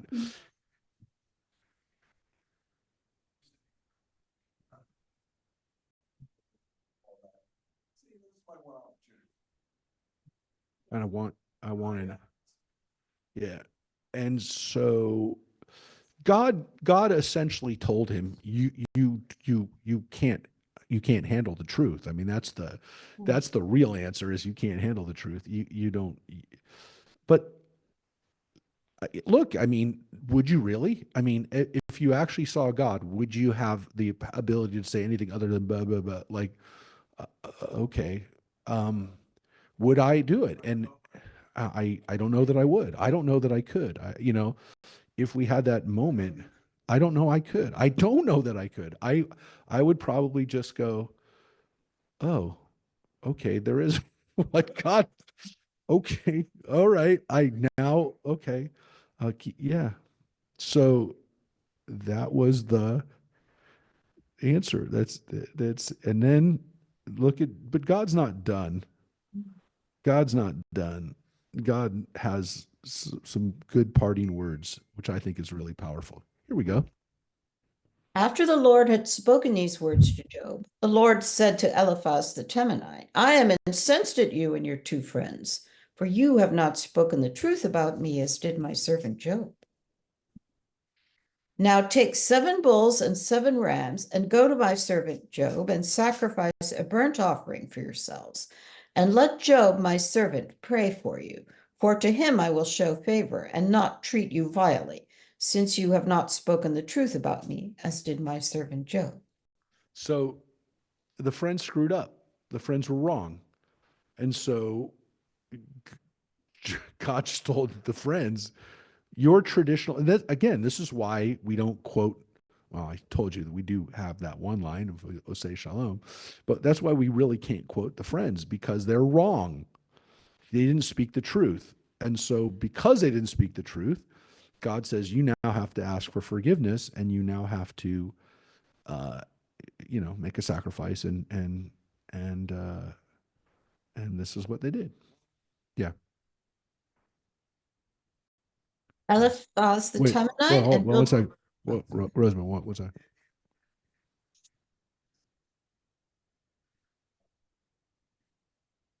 Mm-hmm. Yep.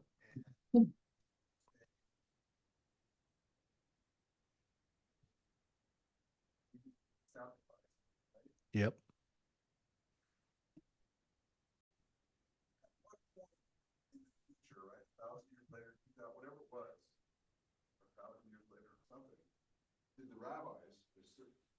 Yeah.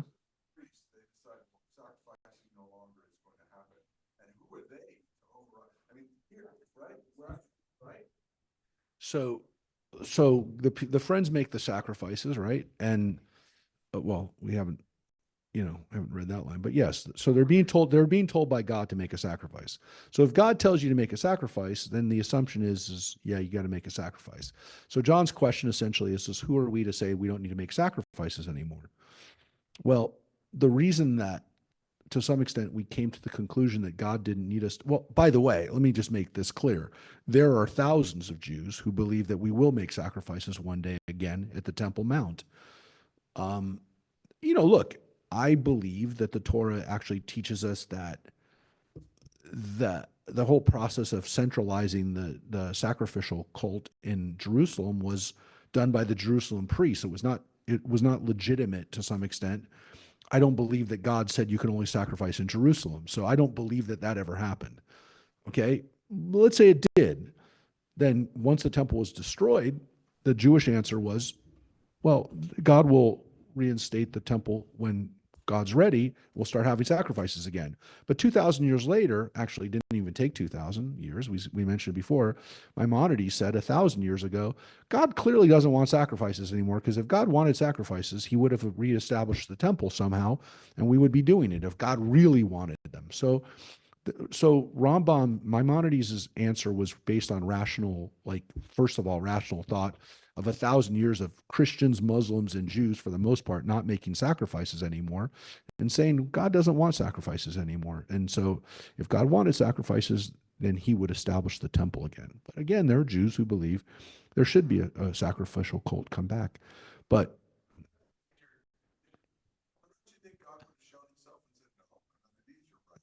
well, the answer to that, Maimonides and other theologians by the Middle Ages started saying pretty openly, and they did it even earlier than that, because remember, the rabbis did it in the Talmud. God doesn't do that anymore. God doesn't speak to us anymore. God is done speaking to us. God gave us the Torah.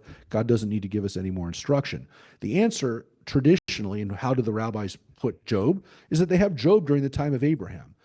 Maybe he's during the time of Moses, but they don't have him any earlier than any later than that. So if Job comes from a time when sacrifice was still being done, of course. And of course, you have to answer the question, where did they make the sacrifice? It doesn't say they made the sacrifice in Jerusalem. Look, there's traditional people who would have said that they went to Jerusalem, but we know that Abraham, Isaac, and Jacob didn't make sacrifices in Jerusalem. So we know that that didn't happen. Aside from the sacrifice on Mount Moriah, maybe is Jerusalem, then Abraham made a sacrifice there. But yeah, it's not there. So that's why we can say, look, this was written at a time, and again, Job and his friends may not have even been Jewish, right? So making a sacrifice to God, if you're not Jewish, maybe really didn't have to be done in Jerusalem at all. So this is the narrative, right? So once we're done with Job talking, this is all back to the narrative. So these last few verses are Job's story. So the friends are told, go make the sacrifices, and here's what it says they did. And again, it's one of those lines like from Jonah where the sailors go off and make a sacrifice. And here it is. Eliphaz the Temanite and Bildad the Shuhite and Zophar the Naamathite went and did as the Lord had told them, and the Lord showed favor to Job. So look, that was part of the package. They had to do it. Elihu is not mentioned. He's not mentioned. He's never mentioned. God doesn't mention him. He doesn't say, and Elihu said the right thing. He doesn't say Elihu is included with the rest of the friends. He's never mentioned. So where is he? So there is a theory that Elihu was maybe one of God's angels, maybe even the one who started this all in the first place, Satan, that Elihu comes back. Satan comes back as Elihu. He's now the guy who's actually the voice of the truth, telling the people, you're idiots. You don't understand God, because pretty much everything that Elihu says is what God says, which is, you don't understand what I'm doing. So there is this understanding that maybe Elihu was one of those angels of the morning in the first place, and he just made an appearance to teach the people as a human, or looking like a human. Come on, guys. And here's the famous ending of the story. The ridiculous, crazy, are you kidding me? This is the payout, and it's not the payout. The payout is God talking to us and basically saying, you don't understand what I do. That's the payout. But what about poor Job? The Lord restored Job's fortunes when he prayed on behalf of his friends, and the Lord gave Job twice what he had before. All his brothers and sisters and all his former friends came to him and had a meal with him in his house. They consoled and comforted him for all the misfortune that the Lord had brought upon him. Each gave him 1 kesita and each 1 gold ring. Thus the Lord blessed the latter years of Job's life more than the former.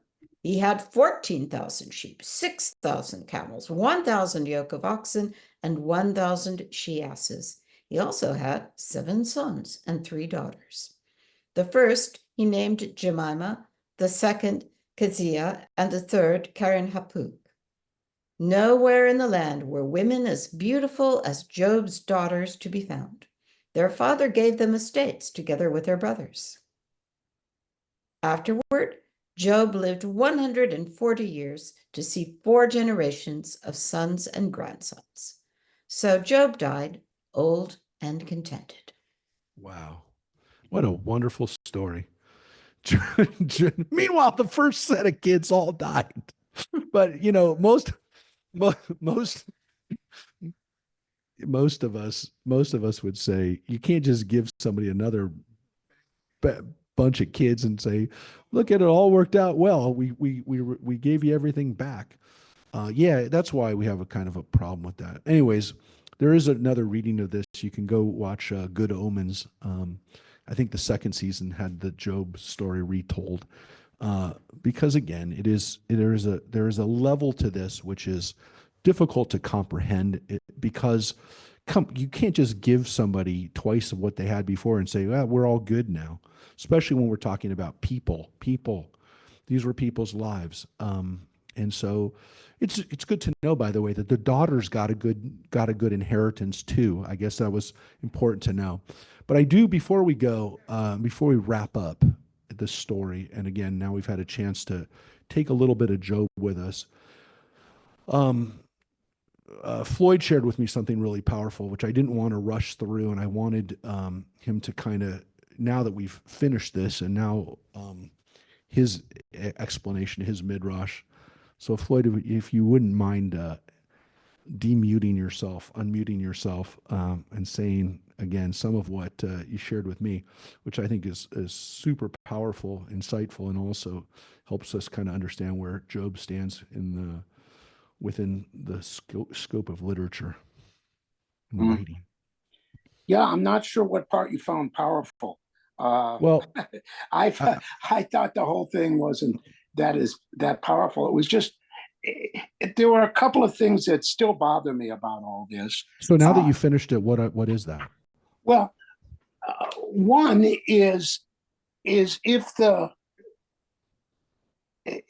three people whose names will become trivia answers are speaking the traditional word of Judaism and the rabbis and giving those answers, and Job easily dismisses those, at least for him.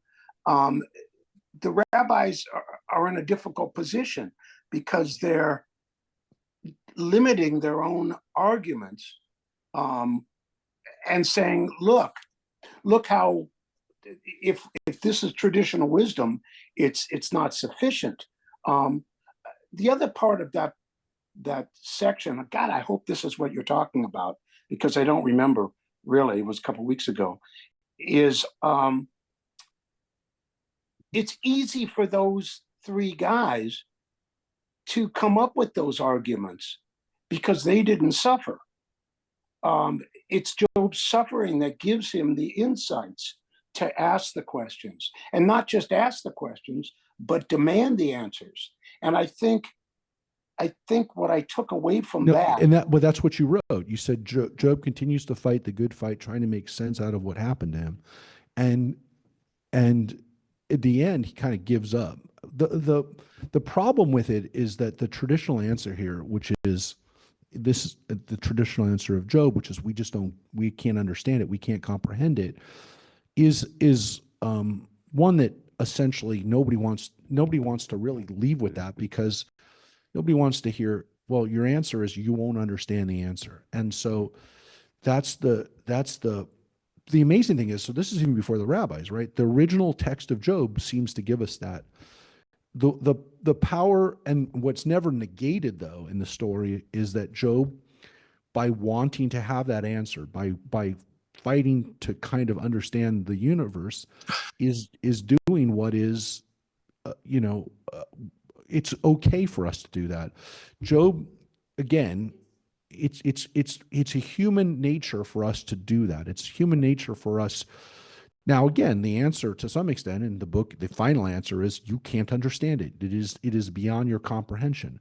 But the desire to know that, nobody ever says to Job, you're wrong for asking the question, other than God says you can't answer the question. You can't handle the answer to this question because you don't understand the universe. You don't understand the way that you don't understand the system. Your mind can't comprehend this system. So the fact that there is a system, though, is never negated, and the fact that our desire to want to understand that system is also never isn't negated. It's just, if you're the thing that the rabbis, and I guess even the story wants us to take away, is this: because you can't understand the system, because the system doesn't seem to make sense to you, don't say there's not a system. Don't say that good is not important. Don't say that evil, you can get away with something, and so you should get away with it. That's what of course the traditional takeaway is from it, is that all of your concerns for how is this right? How is this a system? There is a system, there is something behind it, and don't ever give up on it and say, I'm just going to do whatever I want because there's no system. And that's I thought the essential nobility of Job is when he says he's not going to say anything more. That includes an apology for asking the questions. Exactly. He doesn't apologize for his demanding of the Lord, give me answers. There's no apology there. It's an essential nobility that he rises to. He says, okay, I'm not going to get an answer, but he doesn't apologize for not even asking the question, but demanding an answer to his questions. And I think that's one of the things that we can take away, to say that Job, there's nothing wrong with asking those questions. There's nothing wrong with being tormented by those questions. What you have to understand is that even if we don't get an answer, and even if we don't get the surety, I mean, we all want what Job got, which is God appearing to us in the tempest and saying, yeah, there's a system, you just don't understand it. That would be enough for us. I mean, most of us would say, yeah. I think that would be enough for me. Well, and the camels. You want the camels too. What? Now she asks. Somehow I really don't like the idea that I get another set of kids that are going to replace the ones that I lost. But even more beautiful kids. Yeah, even more beautiful kids. That doesn't sit with me well. But I think the point of the story again at the end is that, look, when God gives you the answer, and it's the answer that you're not going to understand it. So look,